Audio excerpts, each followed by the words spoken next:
Assalamualaikum warahmatullahi wabarakatuh. Halo semuanya, perkenalkan saya Ica Diani dari kelas 10 akuntansi 2. Di video kali ini, saya akan membahas tentang biografi singkat tentang Sunan Kalijaga dan juga cara berdakwahnya. Dakwah Raden Said dimulai di Cirebon di desa Kalijaga untuk mengislamkan penduduk Indramayu dan Pamanukan. Karena basis dakwahnya di desa Kalijaga, Raden Said kemudian dikenal dengan julukan Sunan Kalijaga. Sebagaimana wali songo yang lain, Sunan Kalijaga berdakwah dengan pendekatan seni dan budaya. Ia amat mahir mendalang dan menggelar pertunjukan wayang.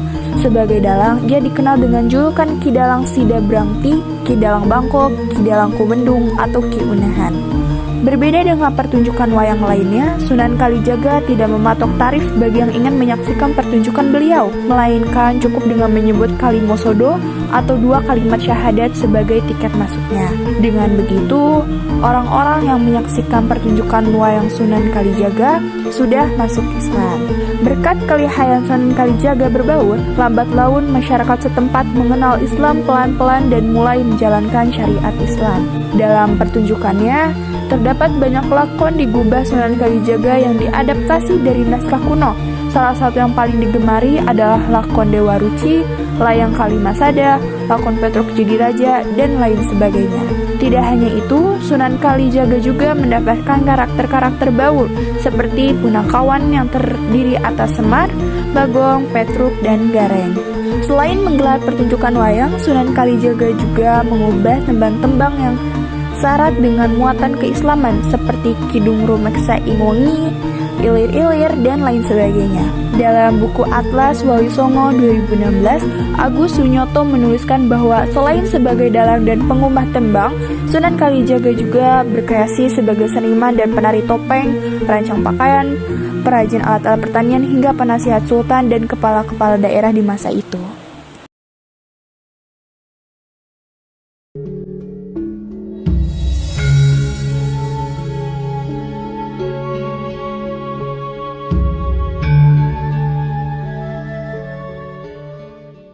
Dalam beberapa sumber menyebutkan bahwa masa muda dari Sunan Kalijaga ini terdapat 2 versi. Pada versi pertama mengatakan bahwa Sunan Kalijaga yang kala itu masih menggunakan nama Raden Said adalah seorang pencuri. Namun, beliau melakukan perampokan dan pencurian ini bukan untuk dinikmatinya sendiri, melainkan untuk rakyat kecil. Kala itu, Raden Said yang telah mendapatkan pendidikan agama sejak kecil khawatir akan kondisi masyarakat Tuban yang selalu diliputi oleh kemiskinan dan membuat jiwanya memberontak. Raden Said tentu saja sudah menyampaikan kekhawatirannya tersebut kepada ayahnya, tetapi sang ayah hanyalah raja bawahan dari kekuasaan kerajaan Majapahit pusat. Kemudian rasa solidaritas dan simpati dari Raden Said kepada rakyat Tuban membuat beliau melakukan aksi nekat berupa pencurian bahan makanan di gudang kadipaten. Setelah melakukan pencurian, Raden Said secara diam-diam membagikannya kepada rakyat Tuban.